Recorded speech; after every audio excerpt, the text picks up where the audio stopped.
Alright guys, TacticalRab here again today. Hope you're doing well and enjoying your day so far with Major 4 just a couple of days away. Big announcements from the Call of Duty professional players on what exactly they're trying to do to counter cheating and breaking of gentlemen's agreements when we turn up to Burbank. It's been a big discussion over the last few weeks with the World Championship qualification on the line, whether teams are going to start cheating, breaking GAs, whatever is necessary to get the job done. Attach says the pros have agreed to do random settings checks on their PCs just to ensure that no one is doing anything untoward. Will anyone try and get away with anything regardless? Very much interested to your thoughts in the comments below. Hit the like button if you enjoy. Subscribe if you're new as always. I would greatly appreciate it. Before we get into that, quick thoughts on what about Uplink in Call of Duty once again. If you guys followed COD in the jetpack era, you will know that Advanced Warfare, Black Ops 3, and then of course Infinite Warfare had this game mode called Uplink, an absolutely sensational game mode in hindsight. Okay, everyone knew it was great at the time, and certainly looking back on it, people remember this game mode very fondly indeed. Now, when World War II came out following Infinite Warfare, they tried Uplink in the game. They called it Gridiron, where the portal was on the ground, and you had a ball, you could throw it in the portal, and you would score 1 point for throwing it in, 2 points for running it in, and that's basically how it worked. Now, Uplink was a jetpack mode, first and foremost, because, well, you could throw the ball quite high, you could obviously jump up there to get in for a 2-point throw. Not really the case in a boots-on-the-ground game. So, what is the solution? Is it still worth considering? Is Gridiron worth bringing back with a portal on the ground, or could you bring it back just like this, but actually potentially have a ramp or a trampoline or some sort of like cone that you could run up to get to the point, which I know people have talked about and kind of speculated on before? You know, could it be somewhat closer to the grounds so that literally a single jump will actually get you through the points? Or maybe even if you just run under the portal, then, you know, the ball will like fly up into the goal or whatever, and you'll score the 2 points. Who knows? But people have kind of been speculating at the current map set in the game, you know, the Rio, the 6-star, these type of maps, whether Uplink would actually play well on these. And obviously it's a Treyarch game coming up next. Would they be cooking up some sort of Uplink, something similar to that? Even Lion Man made this a few years ago. Now he made a couple of these, to be fair, but, you know, Game 3 mode, Uplink with a ramp up to dunk it. So I think it wouldn't be as good as jetpack stuff. The concern that I always have is that it would be seriously lackluster compared to when it was jetpacks, mainly because, well, in part because of the 1-point throws. The jetpacks allowed you to do some really creative 1-point throwing ideas, right? When, you know, you could wall run on a wall, jump up a couple of times, and you've got to hit the perfect jump to hit, you know, the 1 point of them downtown, as it were. Now, in the boots on the ground stuff, is that really going to be quite the same? It might be more like, you know, you go behind this same truck, and then you look up in the sky, you jump once, and then you throw it, and maybe it doesn't quite hit the same. The other problem as well is that in jetpacks, interceptions were possible, right? Like if the portal was like this, you could actually fly up into the sky and intercept the ball as it was coming in for a 1, which was just, you know, such a cool feature of the game. That's not really so possible if, you know, you have something like this. So maybe Gridiron, when the portal's just a circle on the grounds, like a blitz portal, is potentially the way to go, maybe. But I just wonder what the developers think about this, because there's always talk every year about what the third game mode should be. I think everyone is kind of in agreement that Capture the Flag, while when it's good, it's really good. Most of the time, it's pretty dull, and I'm not sure is the game mode that I'd want to see back in play personally. I'm actually one of the individuals that thinks Control is probably a bit better than it gets credit for, but I would, like, if I get Uplink, I'll obviously choose Uplink. The problem is there's no, you know, jetpacks anymore to make sure that it's actually going to work as it did during that rather memorable 3-year period. But let's talk about some of the cheating drama then going into the major, right? Because during especially this map here, OpTic versus Boston Breach, we've seen this over the last couple of weekends, not just OpTic of course, but other teams definitely cheating a little bit when it comes down to using things that the pros have decided between themselves should probably not be allowed. This was happening during that game. Prid was laying down on the stairs and, you know, quite clearly stair glitching. Now, at the start of the season, there's always big talk about gentlemen's agreements. If you guys aren't familiar with what this term means, the pros will decide amongst themselves for the betterment of the competitiveness of the game that certain activities are not allowed to be done. This, thankfully, this year was snaking. It was a big one. The act of, you know, let's say, crouching, just about going prone, sprinting forwards behind cover again and again and again, making yourself a very difficult target to hit and, you know, just making the game awful to play and to watch, to be perfectly honest, as we saw last year, most certainly in MW2. The pros agreed to not do that anymore, and I think that was a great thing for the scene. They also agreed not to stair glitch, which is when if you lay down on the staircase like this, as Pred is doing right here, you can see over the staircase, whereas from your, from the third person point of view, you can't really be seen. It looks like you're laying in a slightly different way, which means that the guy who jumps up has a really difficult time seeing you. Now, to be fair, Pred still dies here anyway when the guys jump up, but nonetheless, pretty clear stair glitch. Zuma gave him the red card for this, and therefore there's been lots of talk as well because, the one-way smokes are getting used, whether someone's going to start snaking. It's at this point in the season a matter of, are all the stops going to come out right? Some of these teams are trying to make it to the World Championship. There's a lot of money on the line for that. Sure, the gentlemen's agreements have generally been upheld so far this season, but honestly, who knows? There's been talk about sound equalization, what players and teams might be using that setting in their window settings. The teams agreed not to use it, but all it takes is for one player to use it, or it takes one player to think that somebody else has used it, and therefore they say, well, screw it. They're using it, I'm going to use it as well, and then all of a sudden it spirals out of control from there. The other big one, of course, was the single tap sprint. This was a big drama at the start of the year when aBeZy was supposedly using it, I think even back in December. Basically, Scrappy said they have clips to imply, and we looked at the clips at the time, that aBeZy was using single tap. Again, this is a setting that many players that play the game on a daily basis will be using because it's probably good for your thumbs and for your controllers. But the pros decided that single tap to sprint or just auto tactical sprint, any of those settings, reduce the skill gap among movement in the pro players. And maybe there's a point in that to some degree. The debate on this usually happens every single year. But theoretically, using single tap to sprint should give some form of competitive advantage. And, the belief was based on the clips at the time because aBeZy seemed to go directly from walking into tactical sprints. That, he says, I didn't use it though.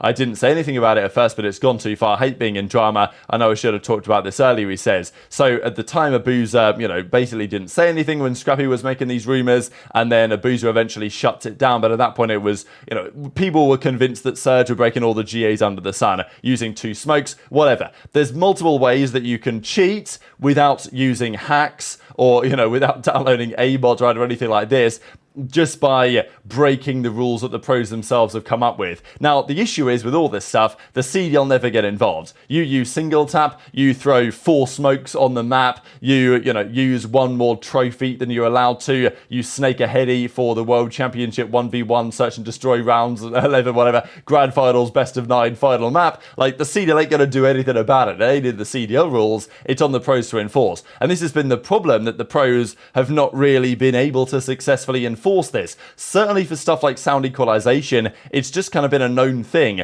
that online, good luck. It's going to be how it is. The CDL isn't going to step in. The issue is for sound EQ, like in many ways that is technically considered cheating. The league on LAN will check for this. They will ensure the players aren't using it. So that is implying that the league consider this to be cheating, but yet online, they kind of just don't, well, I wouldn't say they don't care. They don't have the resources to care. So, maybe you can look at it from both angles. However, this is what Attach says on the situation, on the GA committee, coming back in force. All teams, so OpTic, can you believe? Not even one team disagreed. I cannot believe it, right? This has got to be a first in the history of the COD League.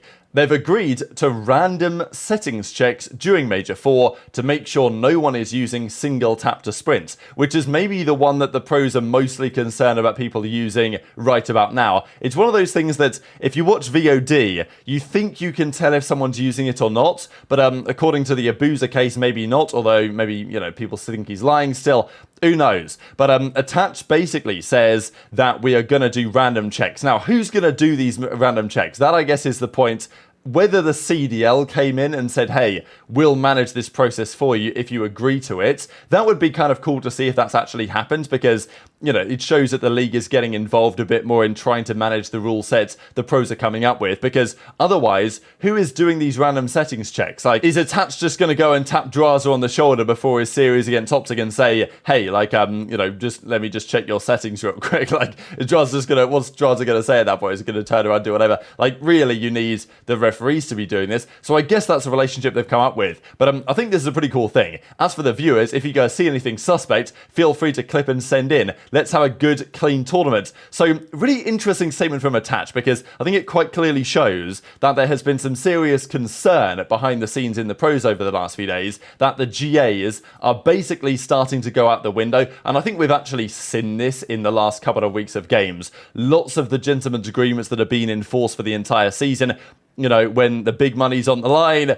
when the World Championship qualification's on the line, we're seeing a fair few things go out the door. And Attach says, look, let's try and have a clean tournament here. Even though Attach and Vegas, you know, they might stand to benefit from turning this on because they want to make the World Championship. Obviously, teams like FaZe, teams like Toronto, probably not going to do any of that cheese because, you know, they're going to qualify anyway. They're trying to win the event fair and square. But I think it's cool that Attach had this to say and is kind of leading the charge on ensuring that there's no dodgy stuff going on. Then again, the pros can say this, they're going to do random settings checks. Okay, what is random? How do you randomize it? How is that actually executed? Is it every series that someone gets selected? I think the easy way to do it, because after map 2 and after map 4, but certainly after map 2, the teams take a 5-minute break. They go for a piss, they have a chat, you know, they take a bit of a break before map 3 starts. So if that's the case, why not do on one random player in the 8-man lobby's PC some random checks in that 5-minute period?